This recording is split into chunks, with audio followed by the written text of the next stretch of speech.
survival mode is the first mode we're in. I've just talked about it. And when you go into survival mode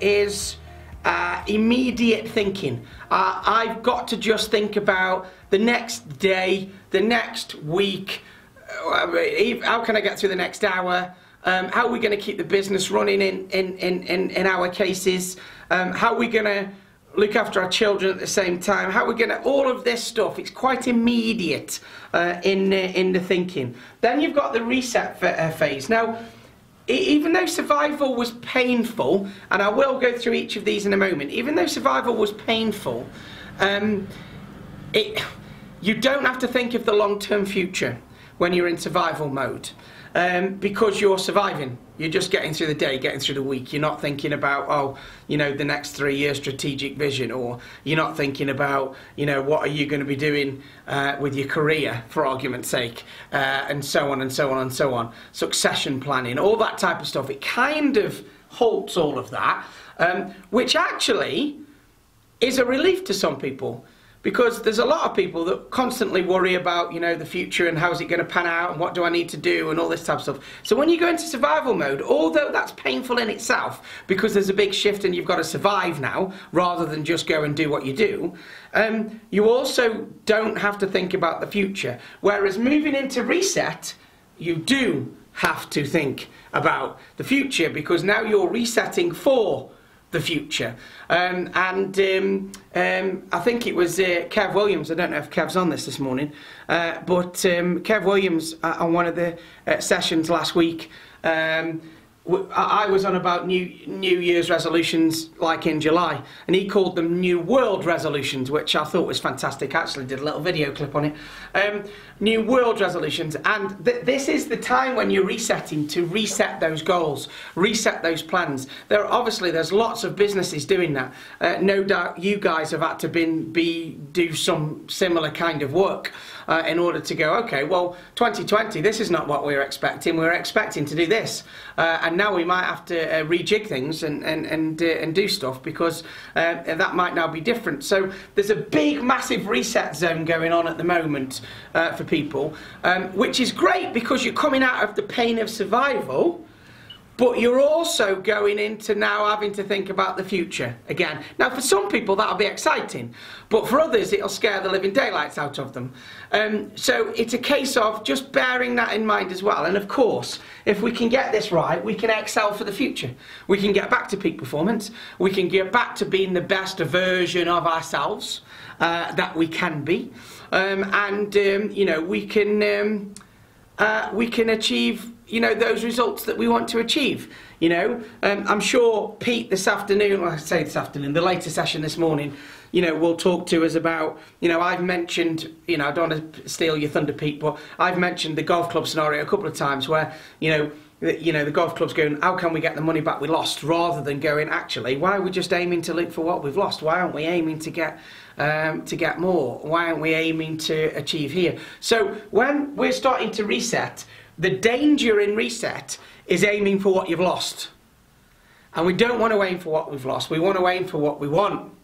Yeah, because it's kind of 6 foot, 100 foot thinking again, okay, which I'll mention when we get onto it. So just think about those 3 phases. And I've got businesses, I've got clients that are in all of those different phases. I've got one client that's over here, because when lockdown happened, their business tripled in size.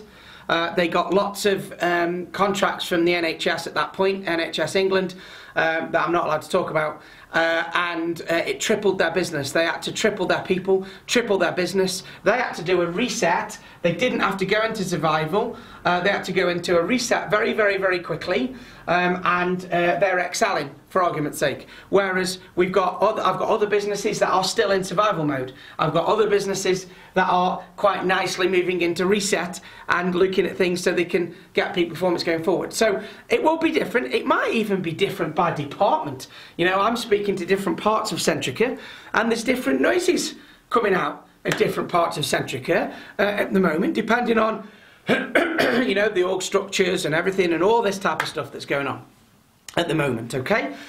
So you might, if you're sitting there going, I don't know what phase we're in, it's worth thinking about. it's worth thinking, it's worth maybe speaking to your line manager about, and going to go, actually, where are we? Where are we? Are we just floating and trying to come out of survival? Are we consciously resetting? You know, I'm sure Pete can fill us in later today about, you know, I'm pretty sure that, you know, Pete went through survival quite quickly, and then, you know, from the conversations we've had, Pete, you know, into a nice reset zone. Okay, how can we do this going forward, and so on and so on and so on with this. But it's kind of, what phase are we in? Remember, it's all change. When you move from those phases, every single time you move, it's change. And remember the reasons we don't like change, and I've put these up for us to remind you. Reason number one, we don't like change: lack of gestalt. So for the people that have heard me use this term before, lack of balance, lack of equilibrium, okay? And when you go through different phases, it's a change every single time. Okay, so you have to go through the transition curve, which I'm going to share with you again in a moment to remind you about what that is. But each single change is different. And remember, that lack of balance. So when we went into survival mode, we went out of balance because one day we were going to work and doing what we thought, and the picture of the outside world matched what we thought. And then the next day we weren't allowed to go to work, children weren't allowed to go to school, you couldn't go to the shop and everything else that was going on. And all of a sudden, the picture in our head didn't match the picture in the outside world. So we have a lack of balance, a lack of gestalt at that point, and we go out of whack. Now, then we started to come out of lockdown, and people would think, oh, well, that's great, it'll go back to normal. It didn't go back to normal, and it's probably not going to go back to normal. And to use the phrase that's doing me head in a bit, but the new normal, because everybody know what I mean by that, is yet another change for people, okay?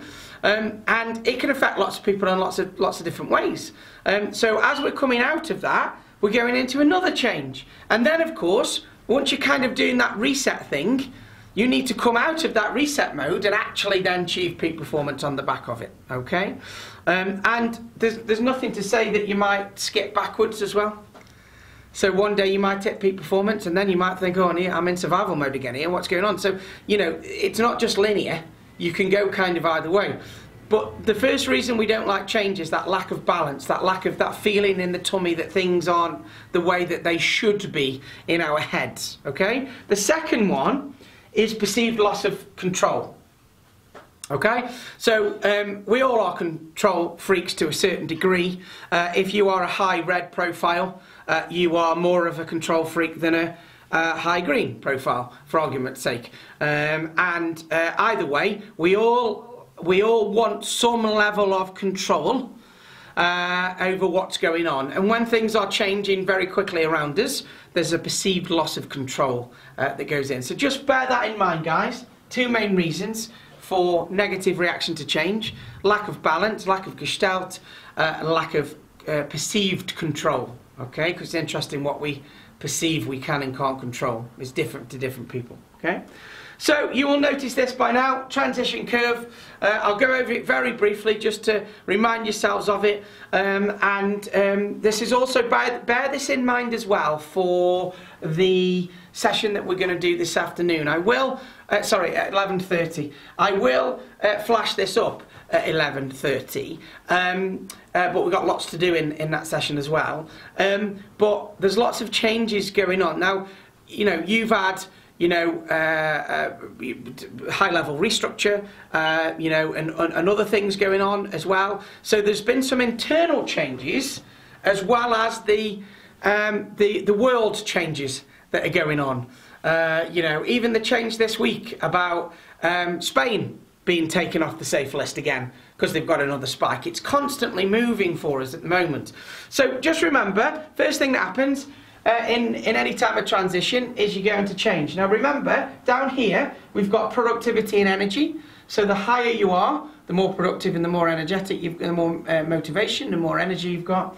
And the lower down opposite, and of course along here we've got time. So the first thing that happens is that you go into change. The change comes along, and then our productivity drops. And the reason our productivity drops is because we go into shock at that point, okay? And when we go into shock, our productivity drops because we're not as productive as we used to be. It depends on the level of the change of how big the shock is, okay? We all know shock at the high end can be debilitating for people, but it can be debilitating even if it's short term. Well, I can't, just what's happened kind of thing, yeah? So with lockdown we saw a lot of people going into shock, but remember this is going to apply to any change that's going on within Centrica at the moment. People will be going through this transition. After shock we do something quite human, and our productivity goes back up, and that's because we go into denial. Oh, didn't hit that, did I? We go into denial, and in denial we make up stuff in our heads. Okay, so we make the change not as bad as we think it's going to be. We even deny the fact that it's probably going to happen at this point. You know, I've used examples of this. You know, when lockdown was mentioned, I was like, well, that's ridiculous. They can't lock down the schools because how will people work? They can't close businesses because the economy won't run. All of this type of stuff. And I've been through lots of organisational changes as well, where I've gone, well, they won't do this, they can't do that, blah, blah, blah, blah. And then, of course, the change has taken place. And when the change takes place, we start coming down this curve of realisation. Okay? We start dropping down this curve of realisation. And as we drop down the curve, remember there's a set of emotions that we might feel. You might feel like you've been bumped over the head, had the wind taken out of you.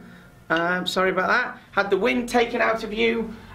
You might feel that you are frustrated or angry or annoyed, fed up. Or you might feel like you are upset, sad, even depressed, if it goes that far, okay? So on this journey, all the way down transition, it's quite a painful journey, as we know. And at some point, we get to the bottom of it, okay? Well, most people do. You know my standing joke around this by now. If you've got somebody in your business that's still moaning about something that happened 10 years ago, that person is stuck in transition. So what that means is something happened, probably an organisational change, 10 years ago, and that person didn't particularly like it, and they went through transition, got to this bottom point, and decided to stay there and get stuck in transition. And you can tell it, you can see it a mile off, because they are obviously still moaning and whinging without any solution. So very problem focused from something that happened a long, long time ago. Okay, so you can kind of see that, no names, but you know, you can see it in people. You know, I run some sessions last year for a large white goods manufacturer and engineers, and I run a roadshow for about 1,000 engineers, and there was a handful of people over those 1,000 engineers that were stuck here. One of them in particular was very, very upset about a particular contract change that happened 8 years ago, and he was very much stuck in transition and not got through it. So we need to, once we're here, it's great but dangerous. The reason it's dangerous is because we can start to sabotage or self-sabotage. Okay, so we can start to beat ourselves up and make sure that we never get out of this transition, or we start to sabotage other people. Okay, so you know the phrase, we start to walk through other people's minds with our dirty feet. Okay, on the back of it. So it is good that we get here because it's the recognition point, or should I say the realization point. Oh, not that one. It's the realization point here. So it is the point where we can make a choice. However, if we don't make a choice, it's the point that we lull about in. Sometimes some of my ex-colleagues that I used to work with would call this a fur-lined rut. Okay? Because it's quite comfortable. It's quite nice to be in. You can have a whinge, and if your mates are with you, they'll whinge back as well. Now, you know my stance on moaning. Having a 5-minute moan, quite useful actually, in the right place at the right time with the right person, because it releases chemical, and then you can take some action on the back of it. The only issue with moaning is if you moan about something and then do nothing with it. Otherwise you're probably going to be back in the same room moaning about the same thing the week after. Remember, there's 3 choices that we have when we're not happy about something. You know, I've done Mr. and Mrs. Unhappy Face a number of times before, but we have 3 choices. When we find ourselves here, 3 choices. Choice number 1, can we change it? That's fight. Choice number 2, can we exit from it? That's flight. And if you can't do either of them, choice number 3 is, can we change ourselves? And by now you guys should know changing ourselves means changing our self-talk. Okay, changing the input to change the behavioural output from that. So once we get here, if we can make that choice, of course the other choice is to just keep moaning, which is not very productive. So we want to get rid of that now. We want to move away from survival. There might be 1 or 2 people still in it. That's okay, it's pretty normal, but we kind of want to move on. We want to move on now, at least. If you haven't, you know, if you're Stuart, you've kind of started to excel already, haven't you? Given that example, yeah? But the reset phase. So, in reset, we take stock. Okay, so we kind of go, okay, that's happened. Where are we now? Okay, how does the land lie? Yeah, where are we now? Yeah? I had to do this really probably 3 or 4 weeks ago. I had to kind of go, okay, got through 3 months. Where are we now? Get some of the team back. Let's, you know, off furlough, let's start moving forward kind of thing. Reset the goals, okay? What opportunities can we take from the past? Like Stuart has taken the opportunity to use the time to get his qualification there, which is fantastic. Or get his status, sorry, I'm layman's term, Stuart, I'm not quite understand engineering. But also, how can you get ready to take opportunities going forward? So in other words, reset phase is putting yourself into that position of POMO, the position of most opportunity. Yeah, to be able to launch out of reset and get where you need to go. What learning can we take from lockdown? And again, I've done a session on that previously, a couple of weeks ago. It's on the YouTube channel, which I'll share with you guys later if you haven't already seen it. What learning can we take from lockdown? Lockdown learning, oh, I like that, it's a good phrase, isn't it? Replan and reprioritize, okay? So a lot of people, and just so I don't go off on one here about plans, very, very rarely does a business write a plan at the beginning of the year and then execute it perfectly to the T all the way throughout the year. Plans, to a certain degree, should be fluid. You don't want to change the goalpost every day because people need something to aim for that's static-ish. Okay. However, they should be pretty fluid, and this year they have to be fluid for obvious reasons. Okay. So it's time to replan, reprioritize, and if there was another word I would add there, it would be reinvigorate. Replan, reprioritize, and reinvigorate. Okay. And then, of course, oh, shut up. New world. I've even put it in. If Kevin's about, don't know if Kevin's on the call today, but new world resolutions, new goals. New KPIs, key performance indicators for people, so we know what we need to do, and so on and so on and so on. Okay? Then we want to get into the final mode, and some people might be already in this, but the final mode is the Excel mode. It's where we're taking new action, we're aiming at achieving peak performance on a regular basis, we're talking to ourselves in a helpful way, so all the hindrance of before is gone. So, you know, oh, I hate working at home, I don't like working, I'm being forced to do this, I can't go shopping. All of that bad self-talk has changed to, this is okay, I'm making it work for me, I'm actually quite productive, I can get more done, whatever it may be. And we have triggers in place for our mental and physical health, which again, I'm going to mention a little bit more when we do the session at 11:30 this afternoon, okay, because in August, you know, we've run these sessions now, God, how many weeks is it? 10, 12 weeks, something we've been doing these sessions now since lockdown. I think it was the second week of lockdown, so maybe 13 weeks, something like that. What we don't want to do, you guys have been coming on, we've had regulars that are coming on this every week, we don't want to, obviously, that tail off in August, but we're not going to run any sessions, so we do need some triggers in place, okay, which we can talk about later. So that's the mode that we want to be in. That's the mode where we achieve peak performance. But most importantly, that's the mode where people are happy, okay? And I've told you, even miserable people don't like being miserable. Yeah, so if we can get into this mode, we have Gestalt, we're a little bit more in control, we feel better, we've got triggers, we've got a new contract in our heads, and we can go and achieve peak performance and be happy with it. It just might be different to what we had 16 weeks ago. Okay, so those are your 3 phases. Oh, missed a really important one there.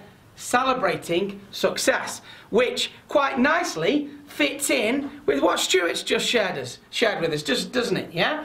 So now we can get back to celebrating little successes that we're having. You know, yes, the last 4 months has been hard. Some of my competitors have gone out of business in the last 4 months. Okay, so. You know, when times were hard for me in my business over these 4 months, I've reminded ourselves of all the little things that we're trying to do well. You know, the little sessions, the feedback that we're getting from our sessions and things like this. Same for you guys. You know, you might have had to come back. Maybe your shift patterns change. Maybe you're still working at home. But what are the little wins that you're getting? What are the little wins that are going to see you through? Now, very quickly, some of you will remember this model. I'm just going to put it all up in its entirety for you. Okay, oh, no, we want to go back from him.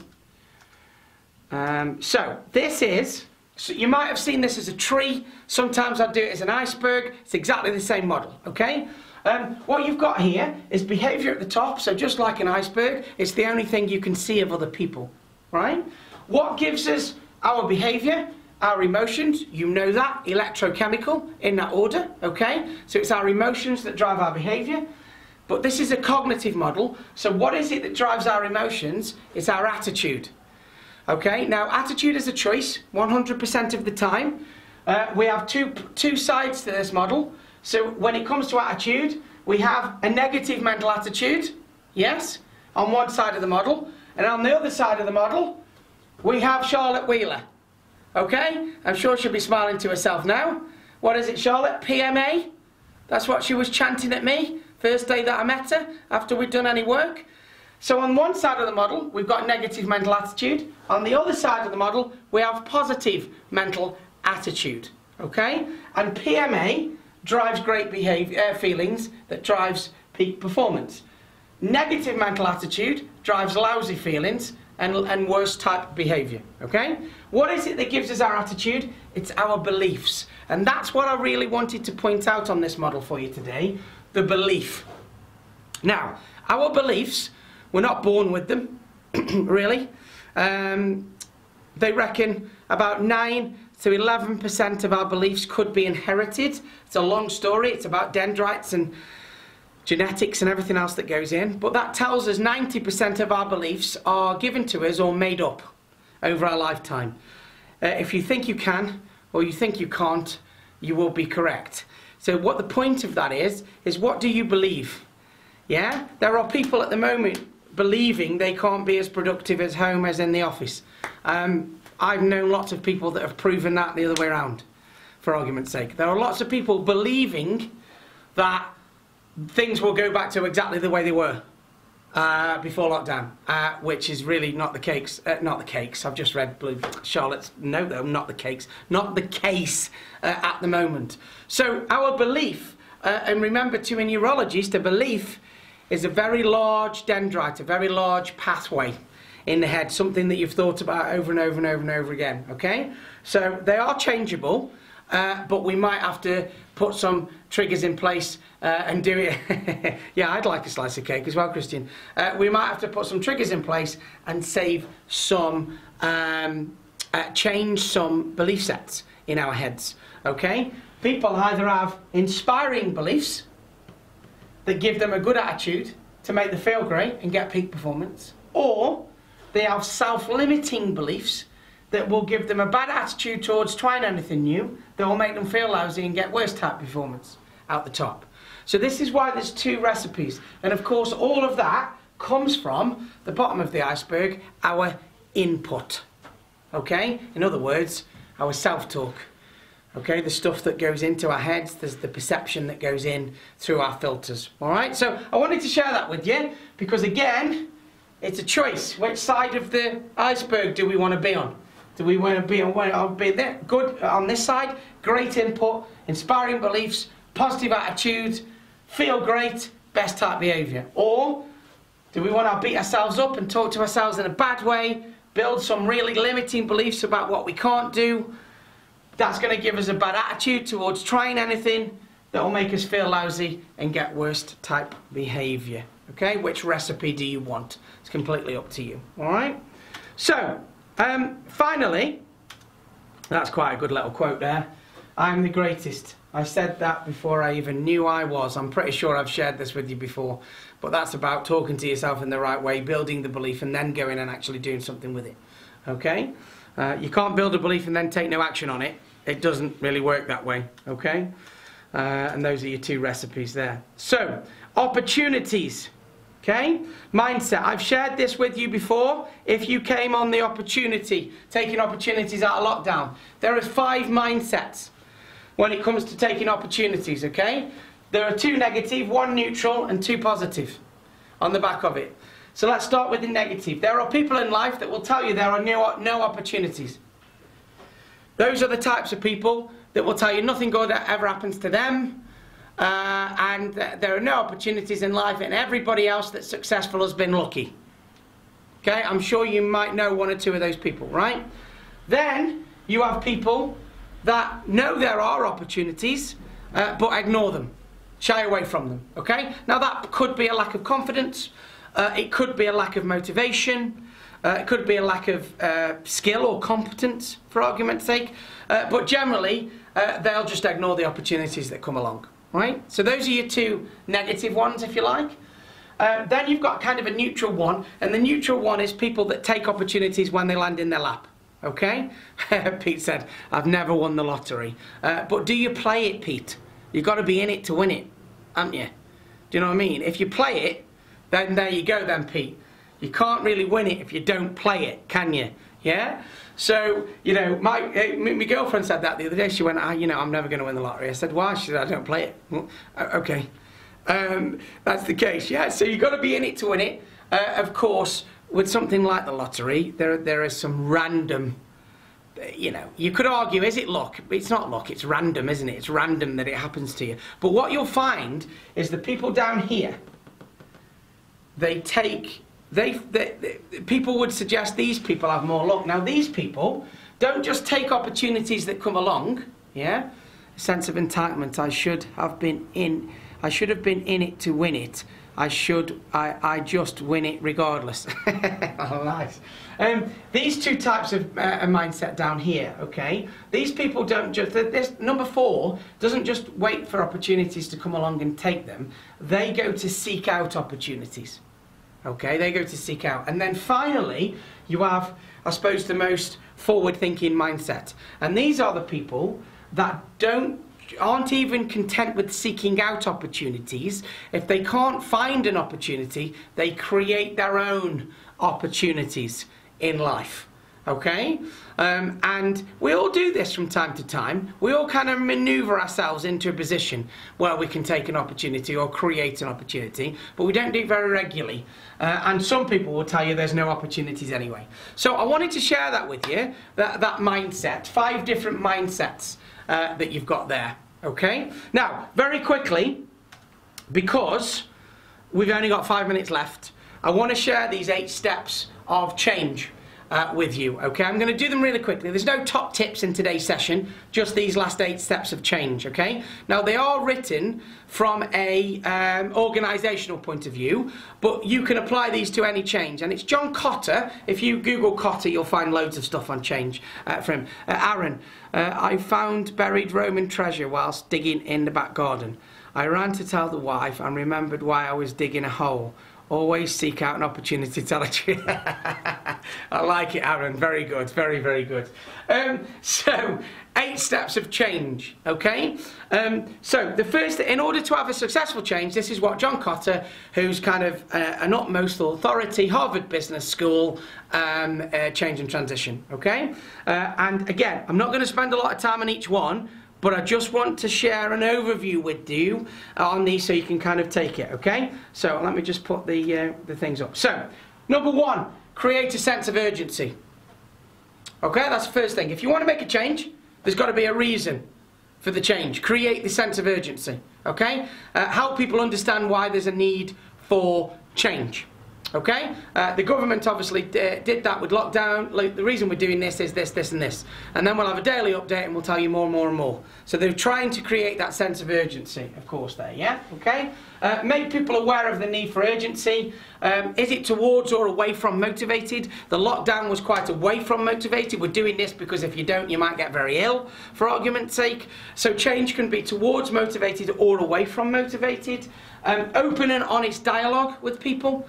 Remember, information, involvement, individual attention, yeah? Talk to people as much as you can, open and honest. The importance of taking action. So what actions do we need to take? Because you've created this sense of urgency and potential threats and things like that along the way, okay? So number one, create a sense of urgency. Number two, oh, even though it says number one, that'll be interesting as I go. No, the other one says number three. That should be number two. Build and create a guiding team. So if you're going to go through change and transition, this is why big companies have change teams and things like this. Create a guiding team. Somebody that can help guide the organisation. Sometimes it's the leadership. That falls on the leadership to be the guiding team. Sometimes they're a specific change team to help organisations through transition. But you need some guiding team. What attributes does the team need? I remember working for an aerospace provider. They were great at putting teams together, but they just put teams together with people that didn't really have any jobs to do, rather than actually going, hang on, what attributes do we need in this guiding team? Okay, there's a great book. It's called My Iceberg is Melting. And it's John Cotter's fable about penguins moving to another iceberg, about these 8 steps. It's even thinner. The book is even thinner than what to say when you talk to yourself.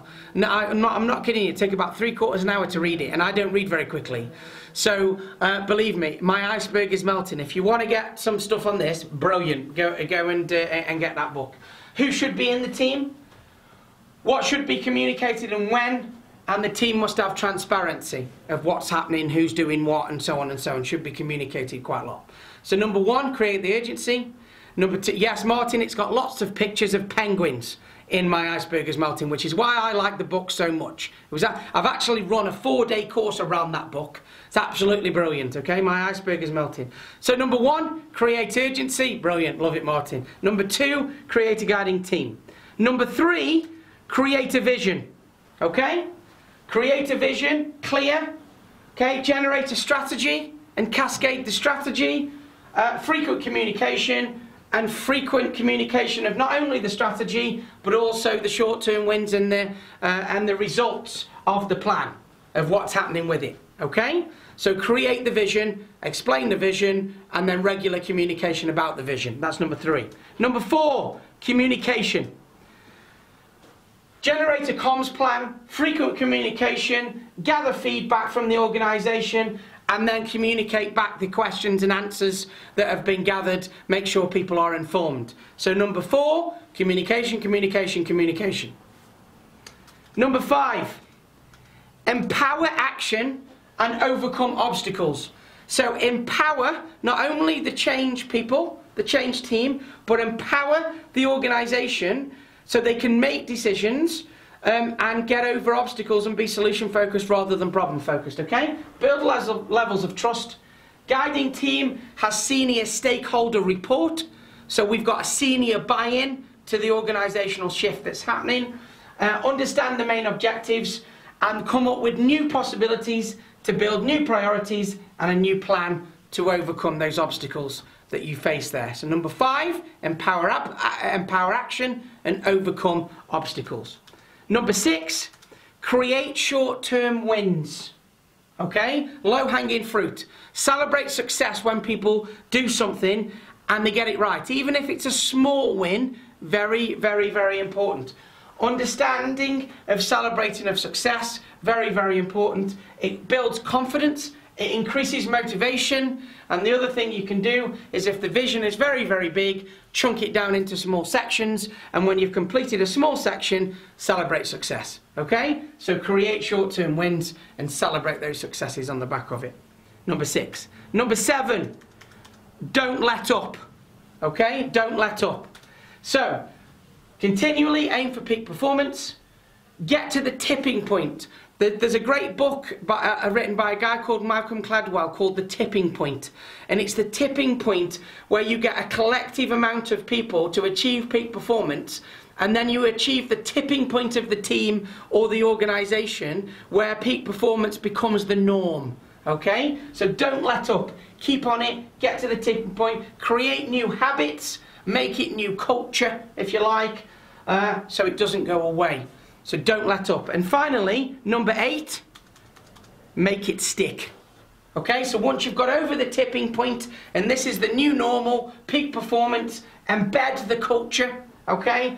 Talk the new language on a regular basis. Embed the mindset, okay? The future is now. So you've brought the future to where you are right now, and you're achieving whatever you want to achieve. Now, I know that I did that very, very quickly for you guys, but there's 8 steps of change for Kotter. If you follow those, again, I've run training courses around them as well. Just Google John Kotter, you'll get John Kotter's 8 steps of change. But if you want to put a smile on your face, go and get the book, My Iceberg is Melting. It's brilliant. And there's loads of pictures in it, as Martin said, about penguins and creating the guiding team. It's just fantastic. I'd recommend it. Okay, guys, so that's this session done and dusted for you. We will be back in 28 minutes time. I urge you all to join us for that session if you can. We've got some great examples of people taking away this stuff and applying it. I've got some feedback I want to share with you, and I'm going to do a sum up of some key learning points from the last few weeks, and then we're going to have a look at potentially what we can do in August before we get back to it in September. Okay, guys? Other than that, if you can, as always, leave me a bit of feedback in the chat box, and if I don't see you at 11:30, have a great week. Otherwise, I will see you in about 28 minutes. All right, guys, bye for now. Have a good one. John, have you read Who Moved My Cheese? I have read, Christian, Who Moved My Cheese.